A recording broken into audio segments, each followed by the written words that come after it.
Alrighty, we're back. It's been a couple days. I'm feeling a lot better. I'm not really sick anymore. I just took a little break, I guess, for whatever reason.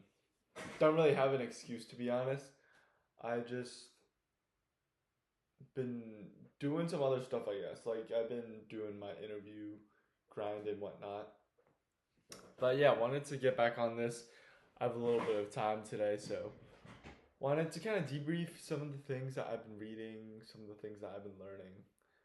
But I guess just starting with today, or more recently, I've been reading a lot more about history and philosophy, and I've been going back to a strategy that I used to do, or it's not really a strategy, it's just kind of a thing or a procedure that I used to do, which is going through Wikipedia and just reading through a bunch of the sublinks, opening up different tabs and reading through them, whether or not that's just like the first paragraph or not, but just doing that, and then also having AI now with ChatGPT supplement my learning. I remember I used to do this a lot in middle school, used to do a lot in high school and early years of college, but I guess it kind of fell out of favor in the last couple years just when I've gotten busy with finding internships and actually doing like career search and my side businesses and whatnot. But yeah, I have kind of returned to this and it's been a good use of free time. I feel like it's better than doom scrolling at the end of the day, obviously. And I feel like I'm learning some things. Like today, for example, I was reading about Descartes and Nietzsche, and so learning a little bit of philosophy there. Then was also reading a little bit about the Dalai Lama and like Tibet and China and stuff like that. And it's just interesting because there's all these different topics that kind of resurface over the years. Like I still am super interested in animals, and so I did a little bit of just learning into like domestication and stuff like that. And you start to see a lot of the familiar names pop up and things that you've learned in the past, and you start to make connections. And I think it's been interesting returning to this. I think I'm gonna keep doing it in the future. It's just a good use of free time, I think. It calms me down since it's just me sitting on my bed or me sitting down somewhere and just reading, and it feels creative. It feels like there's some sort of exploration or curiosity involved, which I know is involved in some sort of happiness, or at least that's what I read in the other day. For context, I was reading a book called, or reading like a summary of a book called The Happiness Hypothesis by a psychologist. I forgot what type of psychologist exactly, but I think it was social psychologist. But yeah, he talked about, one of his points was how curiosity and exploration is something that kind of leads to happiness, in terms of the work that you do, for example.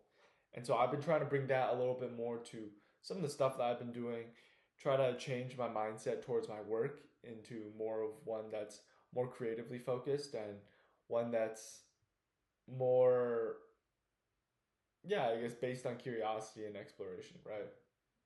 And I think this Wikipedia stuff is definitely an example of that. I wouldn't say it's that productive. It's probably not that productive, but it doesn't matter. It's something that kind of I enjoy doing, and it's something that calms me a little bit. So gonna keep doing it, and I think there are some nice side benefits. Not that it's super useful learning about I think therefore I am, or learning about how God is dead. Like I was reading about Sam Harris, the four horsemen of the non-apocalypse, and stuff like that. And I just go down all these different rabbit holes, which I'm sure most people do at some point in their lives with whatever, whether it's TikTok or Wikipedia or Google. Um, yeah, it's just, I think it's something that I'm trying to bring back into my life a little bit. I still do enjoy reading books. I'm still trying to read some biographies, some classic novels, but I find that this approach is way more freeing. It feels like I can kind of just pick it up whenever, and it feels a little bit more fun It doesn't feel like I'm tied down or tethered down to a topic. Like when I was reading the biography of Teddy Roosevelt, or yeah, Theodore Roosevelt, it was just 400 pages or so, right? Of just the same guy just going about his life. And it's like at some point that's interesting and you really get to see into his perspective and follow the path of his life, but at the same time it's less curiosity, less exploration just because you're on the same path for so many different pages. Like I don't even know how many hours that was of reading about this man's life. And it didn't even get that far. It was only until his like vice presidency is the first book, first 800 pages. And I didn't even get to the end. But yeah, I'm like rambling about this random ass book. But yeah, basically, I've just been reading just a bunch of random things. it's it's a good time though. It's a good time. And I guess more importantly, I was reading The Happiness Hypothesis. I also reread via summary The Man's Search for Meaning by Frankl. And so I originally read this like about, I guess, almost a year ago now when I was studying abroad. And that was through an audiobook. This is just summarizing now. But yeah, I think it's a very interesting book. Some of the things that I've retained are like the the ways that you find happiness, and there's a couple different ways to endure suffering, and thinking through. All right, I just got cut off by my software that I'm recording on, so that's probably a sign I should wrap it up. But yeah, Man's Search for Meaning. I'm trying to learn how to synthesize these readings a little bit better. You know, I do retain like a lot of it. Like I know what logotherapy is. I know his basis and just understanding of where he arrived from, and how he arrived at some of the things that he did, like the will of suffering rather than the will of meaning, or will of power, or it was will of meaning instead of will of power, or will of pleasure, like Freud or Adler thought of.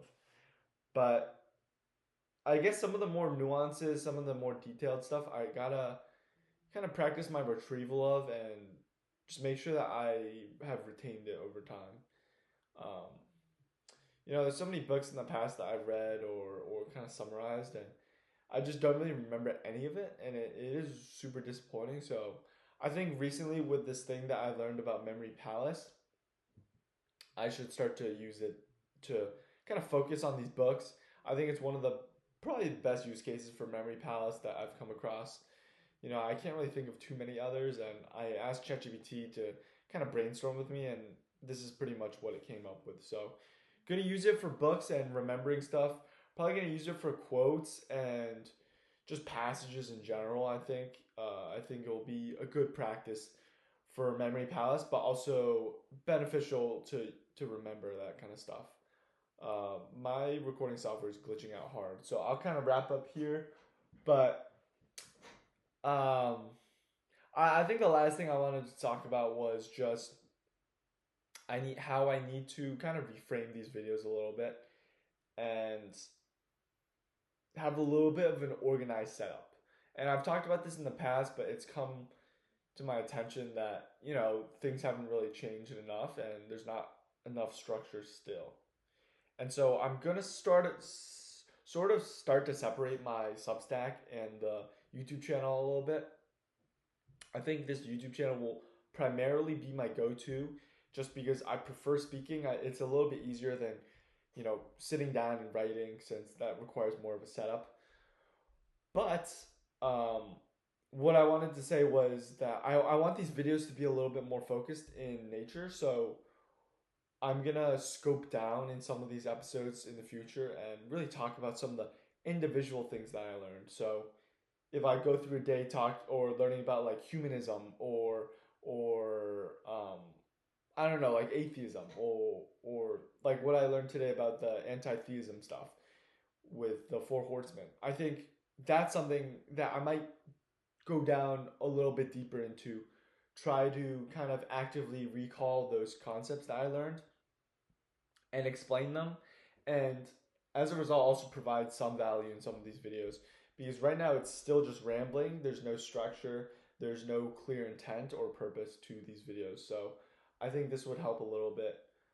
And I think it would also just help me potentially, get better at explaining concepts and provide also some value to the world.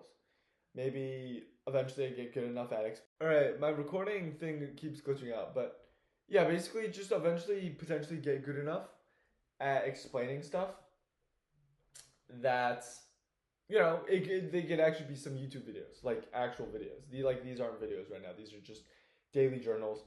And so I think that's the goal. That'll be somewhat of a project that I can work on, which should be interesting. And it's something that I want to do. It's something out of passion rather than feeling the desire to, I don't know, make money or be productive, right? I think it could just be interesting. It helps me learn, and it could be beneficial for others potentially in the future. So yeah, we'll see. We'll see. But I'll wrap it up there. I've been talking for a little bit. Yeah, I'll try to try to stitch together these videos since everything got cut off a couple times. But yeah, peace. I'll see you tomorrow.